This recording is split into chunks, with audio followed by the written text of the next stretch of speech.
तो आज हम स्टार्ट करते हैं वेस्कुलर डिप्रेशन। सबसे पहले स्लाइड्स जो हैं इनको शेयर कर दे। ठीक है। तो वेस्कुलर डिप्रेशन जो है ये हमने क्यों चूज़ किया है, इसकी क्या इम्पोर्टेंस है। सबसे पहली बात तो ये है कि ये ओल्ड एज में होता है यूजुअली। और इसमें फ़र्क ये है कि जो नॉर्मल डिप्रेशन है उसके अंदर आपको सैडनेस मिल रही है, उसके अंदर आपको कोई एक इंसान ड्रामा से गुजर रहा है, कोई उसके अंदर जो है वो फैमिली हिस्ट्री पॉजिटिव है। लेकिन इस डिप्रेशन के अंदर ऐसा नहीं है, ये डिफरेंट है। तो जैसा कि यहाँ पे बताया भी हुआ है कि ये डिसकनेक्टेड हो गई है एक चीज़। तो डिसकनेक्टेड क्या हुई है इसके बारे में हम देखते हैं कि तो क्या डिसकनेक्टेड डिप्रेशन है। हमारे दो मेन जो है वो एरियाज हैं, एक फ्रंटल लोब है और एक जो है वो हमारा बेसल गैंग्लिया है। फ्रंटल लोब की के अपने काम हैं, जैसे वो एग्जीक्यूटिव फंक्शन करता है, प्लानिंग करता है, मूड को रेगुलेट करता है, डिसीजन मेकिंग करता है। इसी तरह से जो हमारा बेसल गैंग्लिया है वो इंजन की तरह है, जो ड्राइव पैदा होती है, जो कुछ करने की ख्वाहिश होती है, जिससे हमें प्लेयर मिलता है। तो वो हमारा लिम्बिक सिस्टम है, वो हमारा बेसल गैंग्लिया है। अब होता क्या है कि ये आपस में कनेक्टेड होते हैं। ये फ्रंटल लोब किसके साथ कनेक्टेड है? बेसल गैंग्लिया के साथ। ठीक है। तो फ्रंटोस्ट्राइएटल जो है वो पाथवे बना हुआ है। अब ये किसके थ्रू बना होता है? ये बना होता है वाइट मैटर ट्रैक्ट्स के थ्रू। तो अगर वाइट मैटर ट्रैक्ट जो है वो नहीं होगा, कहीं पे कोई ख़राब होगा, तो जो हमारा इंजन है और जो हमारा फ्रंटल लोब है, अब उसके अंदर क्या आएगा? एक डिस्कनेक्शन आएगा। ठीक है। तो इसीलिए इसका नाम जो है वो डिस्कनेक्टेड डिप्रेशन भी है। ठीक है। अब ये क्यों, ये डिस्कनेक्शन क्यों पैदा होता है? तो ये इसलिए पैदा होता है कि ये 3 से 4 जो है वो रीजंस हो सकती है। जैसे छोटे छोटे, जैसे यहाँ पे उसने साइलेंट स्ट्रोक्स लिखा हुआ है, छोटे छोटे स्ट्रोक्स हैं, बंदे को पता ही नहीं चल रहा। इसी तरह से जो है वो वाइट मैटर के अपने अंदर जो है ना वो लियंस होना शुरू हो जाते हैं। स्मॉल वेसल्स होती हैं उनके अंदर जो है वो इन्फाक्ट्स हो रहे हैं। तो इन चेंजेस की वजह से जो है वो ग्रेजुअली ये जो कनेक्शन है ये डिसरप्ट होता जाता है। तो हमने पहले भी बात की थी कि यंग लोगों का जो डिप्रेशन है और जो वेस्कुलर डिप्रेशन है या जो लेट लाइफ डिप्रेशन है उसमें फ़र्क है। जो नौजवान हैं उनमें वही हमने बात की थी कि फैमिली की वजह से हो सकता है, कोई ड्रामा से गुजरे हैं, कुछ जैसे बॉर्डर लाइन है या कुछ पर्सनैलिटी फैक्टर्स ऐसे हैं जिसकी वजह से उसको हो रहा है, स्ट्रेस की वजह से हो रहा है, कोई सेरोटोनिन की कमी से हो रहा है। लेकिन ये जो वेस्कुलर डिप्रेशन है इसमें ऐसा कुछ भी नहीं है। इसलिए एग्ज़ाम फेवरेट बन जाता है, क्योंकि आपसे पूछेगा कि सेरोटोनिन इसमें कम होता है तो वो नहीं होता। क्या जेनेटिक वल्नरेबिलिटी है? वो भी नहीं है। क्या साइकोलॉजिकल ट्रामा है? वो भी नहीं है। तो स्ट्रेस भी नहीं है। तो इशू जो है वो वो वाले नहीं हैं जो यंग एज के अंदर आए थे। अब यहाँ पे जो इश्यूज हैं वो बिल्कुल अलग हैं, वो वेस्कुलर हैं, उनकी पैथोलॉजी जो है वो वेस्कुलर है। ठीक है। इसलिए अगर एक बंदा जो फर्स्ट ऑनसेट डिप्रेशन है 60 के बाद, तो उसके अंदर आप जो है ये लेट लाइफ डिप्रेशन को ज़रूर जहन में रखें। ठीक है। तो अच्छा, यही बात हमने की थी कि फ्रंटल लोब जो है वो मैनेजर है और जो बेसल गैंग्लिया लिम्बिक है वो इंजन की तरह है। उन दोनों के दरमियान ये जो कनेक्शन है, ये जो वाइट मैटर के रोड्स बने हुए थे, ये टूट गए हैं। तो अब ये दोनों एक दूसरे के साथ काम नहीं कर पा रहे। ठीक है। अब इससे क्या नुकसान होगा? वही नुकसान होगा जो हमने पहले बात की है कि एक बंदा है उसके अंदर एक ड्राइव भी नहीं है। फ्रंटल लोब तो ठीक है, तो उसको पता है कि मुझे क्या करना है और उसको पता है कि उसके लिए क्या चीज़ ठीक है। बट मसला ये है कि वो, जब हमें पता होता है कि हमें ये चीज़ करनी है और उसके पीछे एक हमें कोई प्लेयर या कोई ड्राइव जो हमें उठ के चलने पे मजबूर करती है, वो बेसल गैंग्लिया से पुश देता है। अब उसको पता है करना क्या है, उठ के चीज़ों को करना है, लेकिन मसला ये है कि पीछे से उसको ड्राइव नहीं है, पीछे से उसको वो पुश नहीं मिलता। तो इसीलिए ये प्रॉब्लम जो है वो आता है। तो रिस्क फैक्टर्स यही हैं जो हमने बात की थी कि स्मॉल वेसल्स डिजीजेज हैं, वाइट मैटर खुद जो है वो डैमेज हो रहा है, और इसी तरह से जो है वो सर्किट्स जो हैं वो ब्रेक हो रहे हैं। क्लिनिकल प्रेजेंटेशन जो है वो क्या आती है इसके अंदर, जो सबसे इम्पॉर्टेंट चीज़ है वो एपैथी है। एपैथी का क्या मतलब है? एपैथी और जो सैडनेस है, जो लॉस ऑफ मोटिवेशन है, उसमें बड़ा फ़र्क है।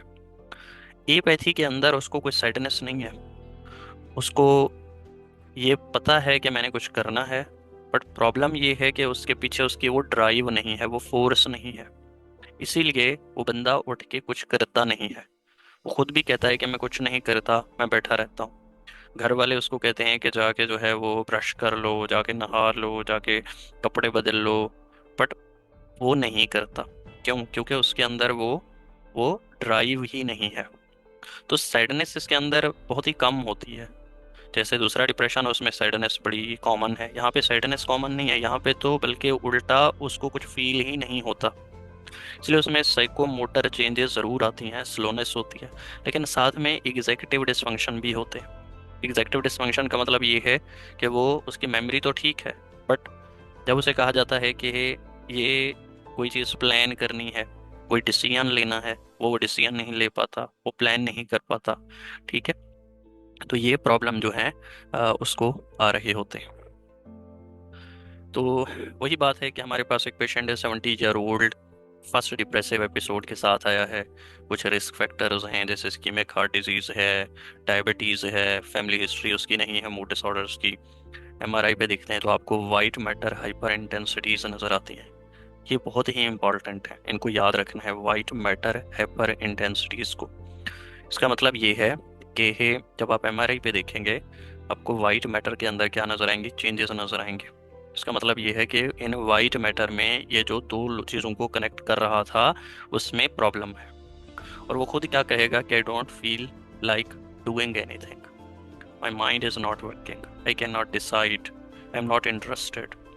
तो फैमिली क्या कहेगी कि ये मेंटली स्लो है, ये रोता भी नहीं है, बस इनएक्टिव रहता है, और हर चीज़ के लिए ये डिपेंडेंट हो गया। तो वही बात कि लेट ऑनसेट होगा, वेस्कुलर बर्डन होगा, एग्जीक्यूटिव डिसफंक्शन होगा, तो आपने हाई सस्पिशन रखनी है वेस्कुलर डिप्रेशन की। ठीक है, वाइट मैटर हाइपर इंटेंसिटीज बहुत इंपॉर्टेंट चीज़ें हैं, इनको लाजमी याद रखना है। इसके अलावा स्मॉल जैसे लेक्यून्स हैं, स्मॉल ओल्ड इन्फॉक्ट्स हैं, ये भी हो सकते हैं, माइक्रो इन्फॉक्ट्स भी हो सकते हैं।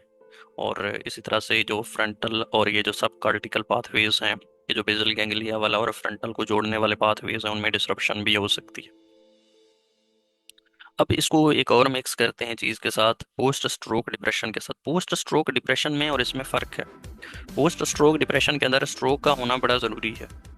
वेस्कुलर डिप्रेशन में भी स्ट्रोक हो सकता है, ऐसा नहीं है कि नहीं हो सकता, लेकिन अक्सर दफ़ा विजिबल स्ट्रोक होता ही नहीं है, क्योंकि जो लेक्यून्स हैं, जो स्मॉल वेसल इन्फॉक्ट्स हैं, वो साइलेंट होते हैं, उनका पता ही नहीं चलता। तो इसलिए जो वेस्कुलर डिप्रेशन है वो आमतौर पे आपको एमआरआई पे नज़र आता है, आपको सीटी स्कैन पे नहीं नज़र आएगा, कोई बड़ा इन्फॉक्ट नहीं होगा यूजुअली।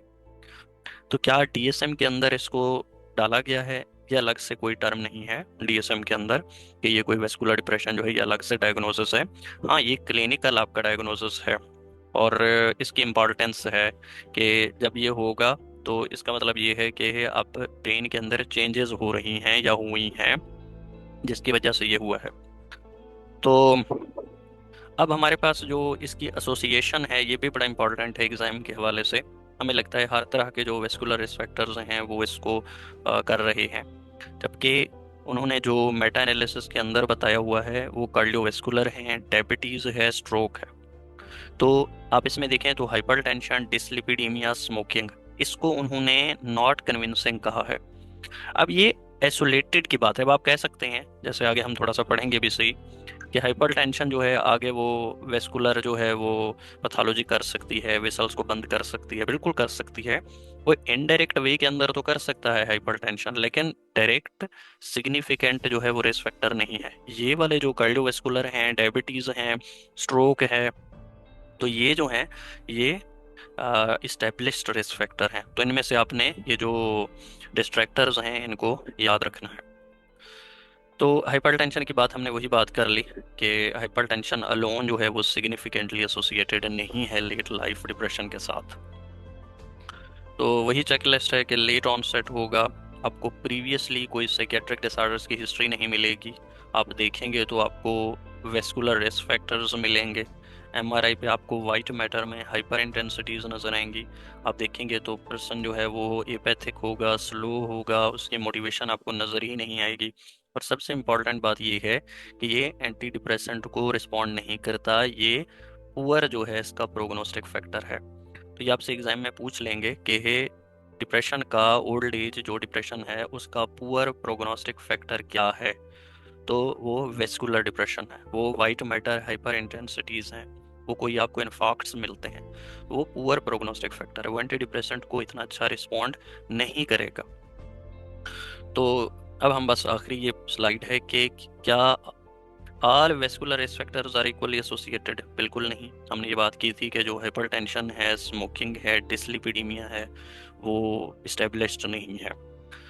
वेस्कुलर डिप्रेशन के लिए क्या स्ट्रोक की ज़रूरत ही होती है? ये भी फॉल्स है। उसकी वजह यह है कि स्मॉल वेसल जो डिजीज़ हैं वो भी मैटर करती हैं, इवन वाइट मैटर की सिर्फ लियंस भी मैटर करती हैं, तो ज़रूरी नहीं है उसके लिए स्ट्रोक हो। क्या ये फॉर्मल डीएसएम का डायग्नोसिस है? बिल्कुल नहीं। ये जस्ट एक क्लिनिकल जो है वो एक डायग्नोसिस है। क्या ये टिपिकल डिप्रेशन की तरह प्रेजेंट करता है? बिल्कुल नहीं। ये बल्कि उल्टा एपैथी के साथ आएगा, उसको कुछ फील ही नहीं होगा, उसके अंदर ड्राइव ही नहीं होगी, उसके अंदर स्लोनेस होगी और साथ में एग्जेक्टिव डिसफंक्शन होंगे। और वाइट मैटर हाइपर इंटेंसिटीज जो हैं प्रूव द डायग्नोसिस। तो ये सपोर्ट करती हैं कॉन्सेप्ट को, ठीक है, लेकिन साथ में बाकी चीज़ों का होना भी ज़रूरी है। ठीक है, तो उम्मीद है कि इससे आपको फ़ायदा होगा इंशाल्लाह।